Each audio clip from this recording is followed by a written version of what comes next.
Welcome back to Up Next in Commerce. I'm your host, Stephanie Postles, CEO at mission.org. Today on the show, we have Raitis Purins, who currently serves as a head of marketing for Printful. Raitis, welcome. Welcome. Glad to be on the show. Me too. I love that we're in completely opposite time zones right now, but somehow we made it work. Where are you calling from in the world? I'm calling from Europe, from a pretty small country, Riga, Latvia. So less than 2 million citizens population. So, but used to working with the US. So it's not something uncommon. We are doing that. I'm doing it for the first time. Good. Okay. Well, I'm glad you're here. So I want to hear a bit about your background before you came to Printful. What were you doing before then? So I've been into the marketing for more than 10 years. So, and do you want to go before the marketing as well? No, we can how long do you want to go Yeah. that? I mean, I would go back to H0, but we won't today. But yeah, just we can start with how you got involved in marketing. So I also always been passionate about journalism. So I was into the writing. So I even started my own blog in 2004. Who knew that it will be one of the marketing strategies these days? But I had my own blog. I think I was 16. So I just wanted to practice writing. That was only the way. There was no social media. But 10 years ago, I lost my previous job and I was one of the first social media marketers 10 years ago. And I think just Facebook was around, maybe Twitter, but no one can understand, if you want to start social media now, which channels you should use. And back then, I'm still joking around, the social media strategy was you come to the office and you think, oh, what will I post it today? So that was a social media strategy back then. It wasn't super exciting. So I was a media planner. I planned Facebook ads and then other local ads for different media channels. And my last position before joining Printful was I was at local telecom company. I was media and digital manager. So playing around with big budgets for a local market, but nothing you would compare with an international company like Printful is now. Yeah, cool. So tell me a bit about what drew you to Printful, because, everything I'm reading, it's scaling like crazy. It's at, I think, over 800 employees now. I mean, it's getting a lot of revenue every single month. So what drew you there? When did you join? It's crazy. I will celebrate my 5th birthday this year. So Printful is 8 years old. So I joined the team when the marketing team was just 5 people. So prior me, CEO managed the marketing team, and I was the first head of marketing. I joined with this title, but of course I was project manager. And what drew me to Printful? It's email from the CEO. Okay. So fun story. He read my blog. So actually, blog helped me get this job. But Latvia is a small country, so he was looking for someone who could join his team. So he knew people. I knew people. So and one email, one interview, and I'm here. And probably in my wildest dreams, I didn't think that we'll be in this position 5 years after, $1 billion worth valuation, 100 people on the marketing team. Pretty insane. Wow. I didn't think about that. So what does it look like today? I'm just imagining, the world back then when you joined and kind of what your tasks were like when you were the first head of marketing to now with 100 people. What did it look like then? And what does it look like now?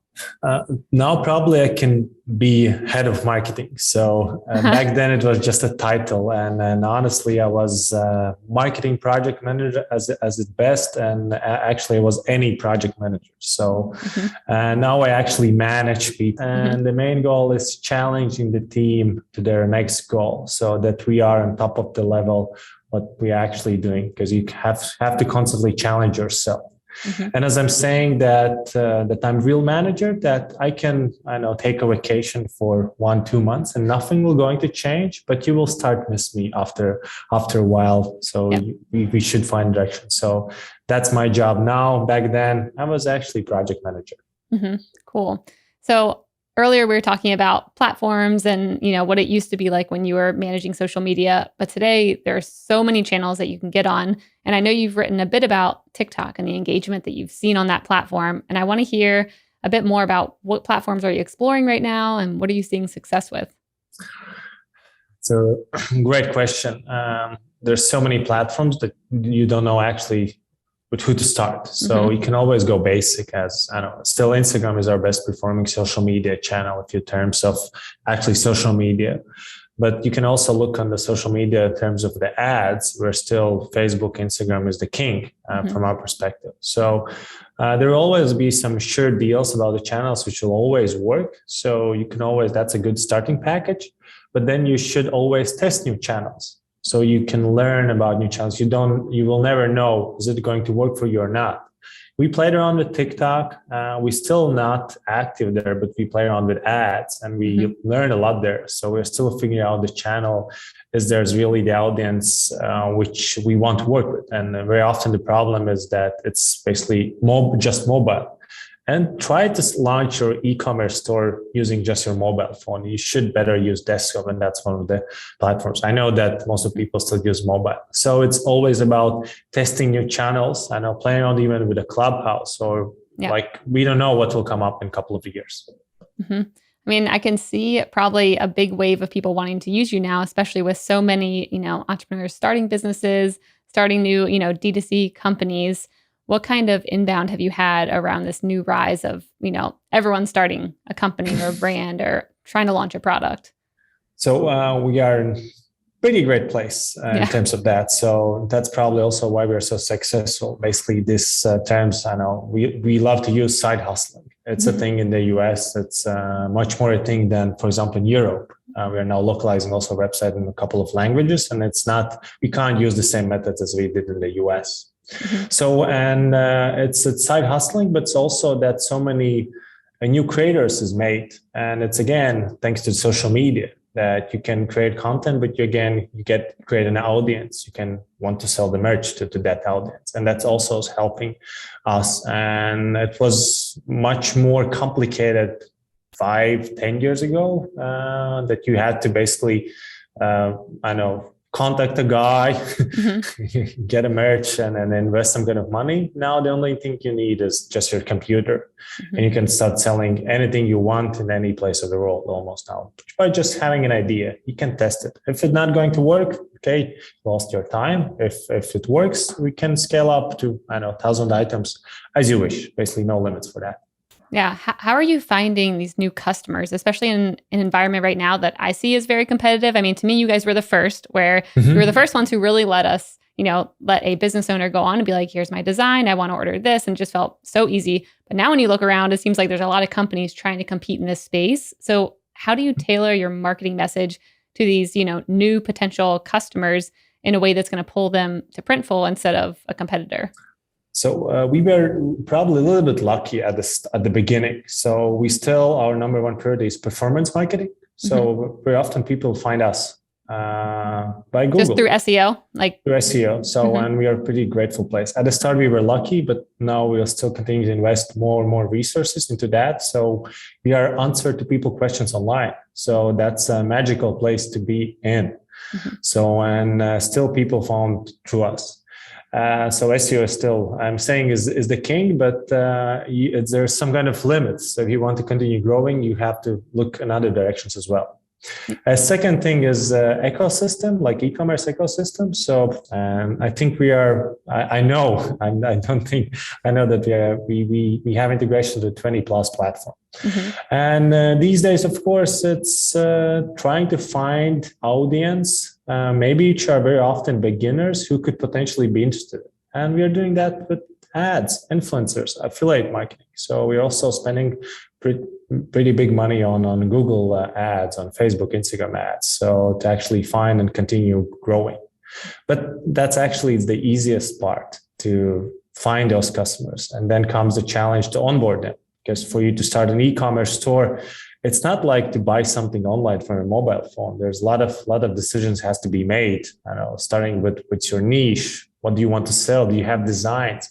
Those are even the basic questions. And that's why we invest a lot of resources in actually educating them, creating YouTube content, blog content, and putting that in front of them at the right time during their onboarding flow. So that's the main challenge for us. Otherwise, not otherwise, it's the harsh reality that 9 out of 10 customers will fail. They will never to the place that you will launch successful e-commerce. So you can launch it, maybe mom or dad will buy from your friends, but that's not the goal. Like, don't make that your mom or dad is your only customer.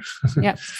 So, okay, to unpack that a bit, I want to go back to SEO because you'll probably talk to a lot of, commerce companies, and that's kind of like something that everyone wants, but don't really know how to figure out. I mean, if you're early, that's one thing, but then also creating good pieces of content and answering questions like you said. I mean, where are you answering these questions and how are you thinking about creating engaging content that keeps you up high in the rankings? Big question. That's really a good question. And at the start, we were lucky. So we were writing about topics which maybe there were not so much information about it, because like no one knows how you can actually in reality rank on Google. So you have to come up with the great content. So and these days we have our top keywords we want to rank for, and we actively optimize our web page, our blog article, like creating more content about it. Also some link building in it, and is in it as well. And then we were looking at, hey, what kind of work can we provide more value? So about what can we create additional article about, or maybe landing page. So when we look potential, then we just create it, and that constantly in repeating again and again. Another thing, there's much less competition in other languages. So Printful now is available in 8 languages, and that's also one of the strategies. Why are launching new languages? To get more people to our website, because like it's not such a big competition as in English language to acquire more customers. Of course, interest is not there yet, and I even don't know how it's print on demand in other languages. But something we're also actively investing in, and that's one of the cornerstones. So, for example, we have our basic package to launch a new language. It's 2 content marketers. At the start, they actually are localizers or translators, plus the SEO person. So we hit the right keywords since from the beginning when we launched the website. So we get the maximum effect out of it. Got it. And how many pieces of content are you putting out every week or every month? I mean, what does it look like to stay relevant? A lot. So, for example, for the blog, we have 2 pieces a week in English, and one content per language as well. So that's a minimum. And very often it's optimization. So we created a content a while ago, and now we invest time to update it. And we actually created our own in-house landing page generator. Otherwise, as everything is custom made, printful.com. So it took us a lot of resources, designers, developers to launch page. So I think we launch a couple of landing pages every week now, if we count other languages, so because it's easy to do. But now we're going back to the audit, looking back, okay, what can we improve? And it's not just about SEO, and like you can probably the easiest part is rank on different keywords. But when it comes to the converting the user who visits your website, so that's another piece where you have to invest your time as well, making sure that you get the visitor to your website, and actually he does what you actually want him to do, creates an account and then launch a store. So I have a great SEO team, and they understand that they have to invest also in the conversion rate as well, not just getting the traffic. There's no value about that.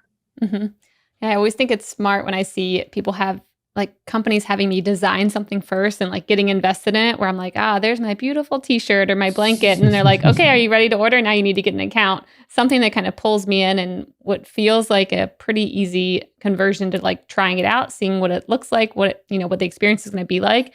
And then it's pretty instant to want to convert to buy it and have a paid account. Is that kind of how you guys think about things? Or are you testing a bunch of different funnels?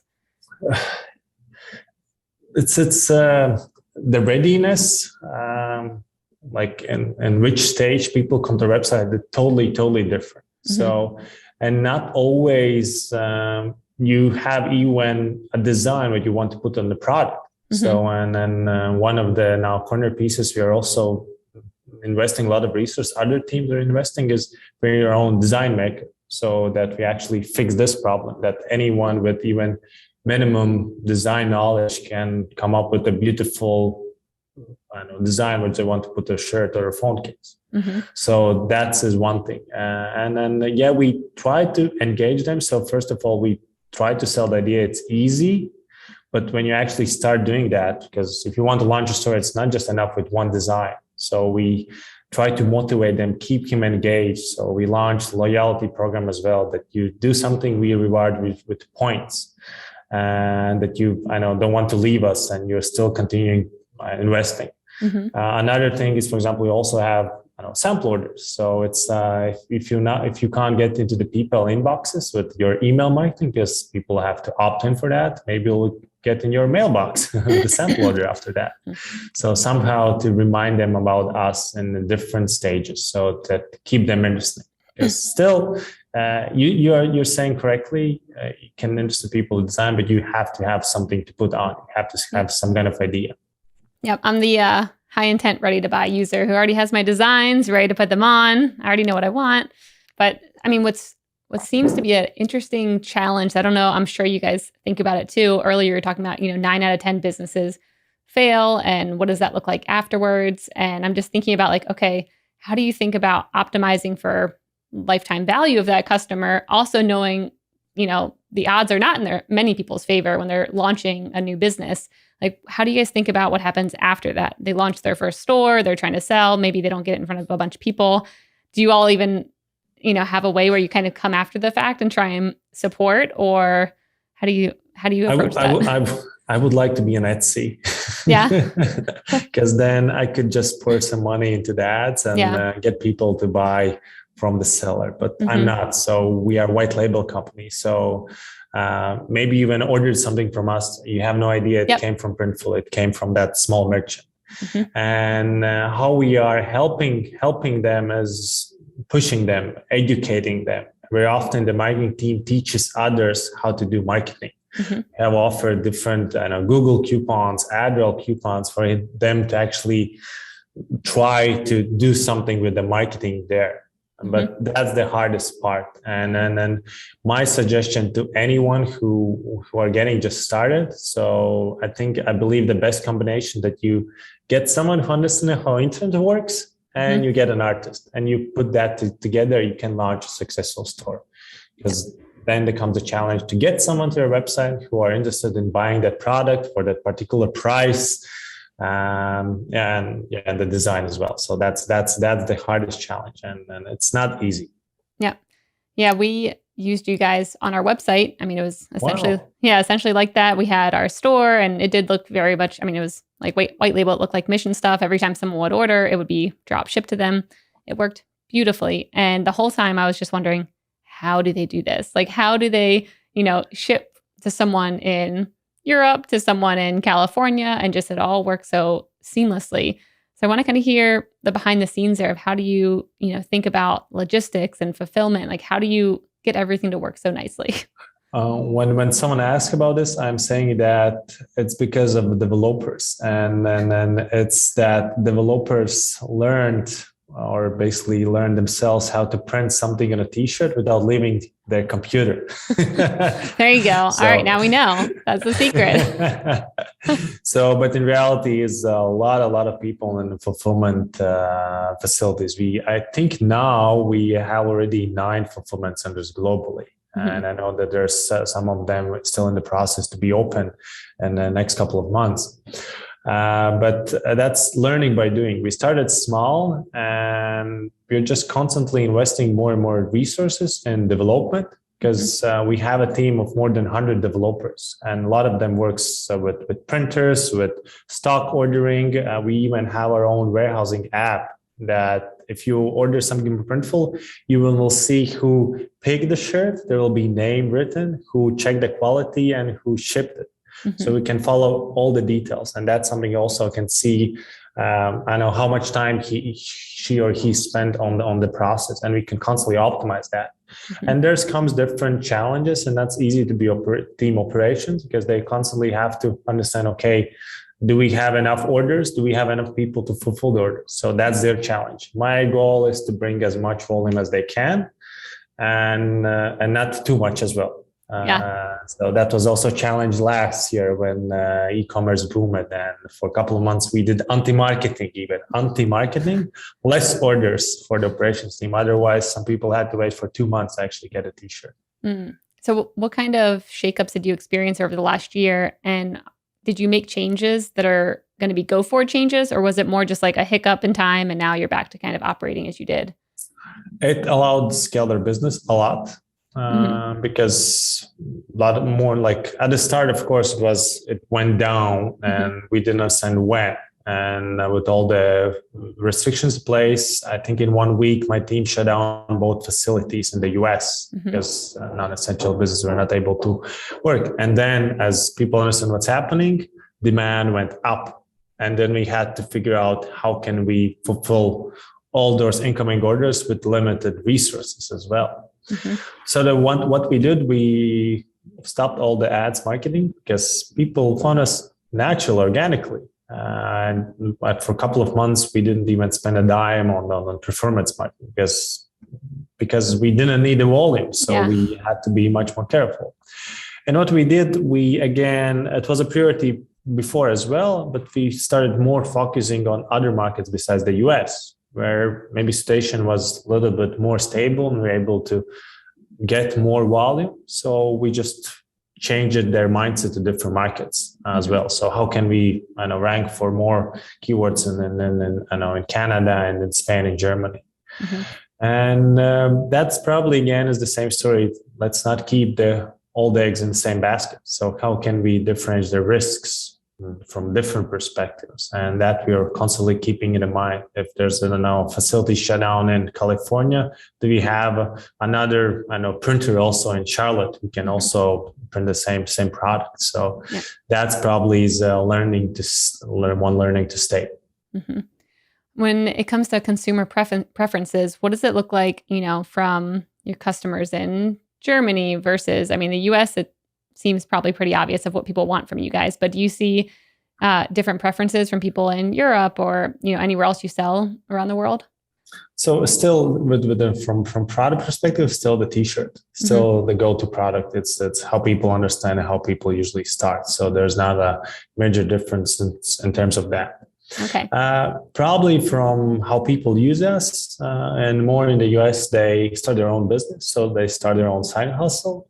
But very often in Europe, how we can seen that they monetize their existing business or audience. Like for example, Japan is totally different market. They even launch their merch line for their bar or something like that. So it's super strange. I believe they will they will never leave their own job and start their own side hustle. So that's not the goal for them. So different reasons why they're looking for something like this. And we want to encourage more people to start their own business, especially artists, which has the design, just learn how to basically monetize your art and sell to that audience.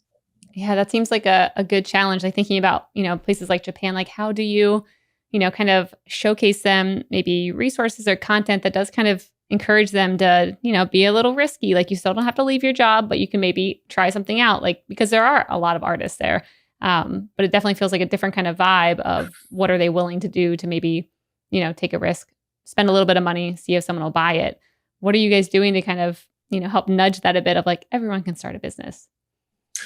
It's a learning curve. So first of all, they have to trust us as well. So that's also a huge thing. And then, for example, in Japan, also in Germany, it's also a thing that they should trust us. Otherwise, they will not give us their business. So when in Japan, we're still looking for the answer. How can we do that? So we are there. If someone's searching for us, they will find us, but not enough people are searching for that. So that working with influencers, working more on brand marketing as well, not so much on the awareness. So generally playing out with YouTube ads, on letting more people know about that who could potentially be interested in us. So when learning like Japanese UX UI, if you will open our first page in Japanese, it will look totally different than any other language. But that's something that's required for Japanese audience for us to be relevant to them. Yeah, that's an interesting challenge to think about how to approach that. You've mentioned influencers a couple of times, and I want to hear how you guys are exploring those partnerships. What does it look like? I'd love to hear behind the scenes there. So usually when you mention influencers, you think about Instagram and then pretty images there. So we have tested that, but it's really hard to measure that and then see the result. In our case, the best working influencer is ecommerce influencer. the person who creates those YouTube videos, educating content about how you can launch your side hustle, launch your business. And also our affiliate programs helping you that. So, and it's not just you could be our affiliate and just put a link on the social media. Hey, here's Printful, start your own store. Mm-hmm. And usually the most successful are those who actually educate their audience and then guide them through the process, how to launch their store. And those are the influencers we want to work with. And we have seen the best success in the past. So, and it's a combination of affiliate plus influencers actively reaching out to them. I love that. So that's more of the how to, like someone who's looking for, okay, how do I actually start a business? What website do I use? Like the really nitty gritty influencers who maybe aren't the biggest ones, but the people who are kind of talking through exactly how to do it. And then at a certain point, they're going to say, and if you want swag, you would use Printful. It's not the famous people who we see on TV. It's those who are smart and educate others. So maybe they have a Facebook group, maybe they have a YouTube following, and they create content about not their vlog life, but something specific. Mm-hmm. So those we see the most success. Cool. So I have one more question for you before we get into the lightning round. It's where do you see Printful headed over the next 1 to 3 years? Like, what are you guys aiming for? As constantly I'm onboarding my team, and in Latvia, you have to think small because the market is small. But I have to remind always that for Printful, sky's the limit because we're a global company. And I'm saying that we have a valuation of $1 billion, but we can be also a $1 billion company in terms of revenue. So that's a goal. And in some way, we want to be next Amazon for on demand. So that's what can we together achieve as a team in the future. Love that. It's a good goal. All right. Next up is the lightning round. The lightning round is brought to you by Salesforce Commerce Cloud. This is where I ask you a question and you have a minute or less to answer. Are you ready? Yes. All right. What's one thing you're secretly curious about? I'm curious about superpowers. Will be ever people able to fly or be and a little bit of the Harry Potter. I like that. That's good. I mean, I love Harry Potter too, so I'm not going to hate on that. That's good. What is your favorite marketing advice that you give to other people? I very often hear that people say that from different marketing teams that I don't have the budget. Of course, you have to invest something in the marketing because you will not see the return of your ad spend or marketing spend on the next day. But you have to show how marketing is helping achieve company's goal, that how you are measuring that you show that, hey, my boss, let's invest more in the marketing and you will see how I'll bring more sales. So you have to show how your marketing team is helping your company achieve their goals. Yep, love that. If you were to have a podcast, what would it be about? About successful stories, e-commerce stories, because one of the things while I'm working in marketing, helping people achieve their goals. And because we are solving some kind of problem to that, and I'm not just selling something bad. So I love to see how we market a good product and then hear how they succeed with that. So that's great. And I would like to hear more about that. I love that. All right. And then what's one piece of advice that was given to you that you always remember? It can be business or personal.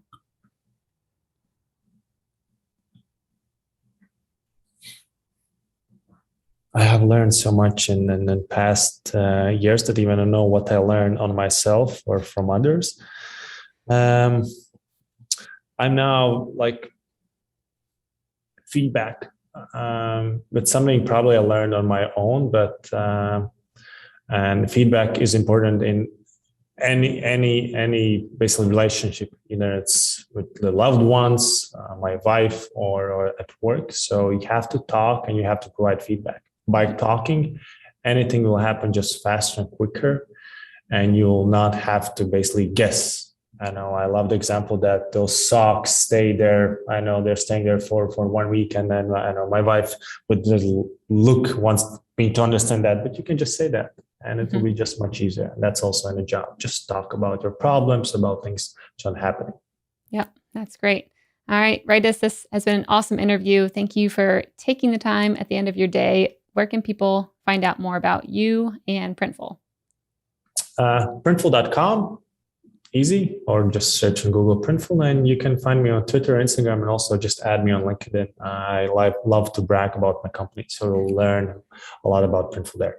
Amazing. Thanks so much. Thanks. It was a blast.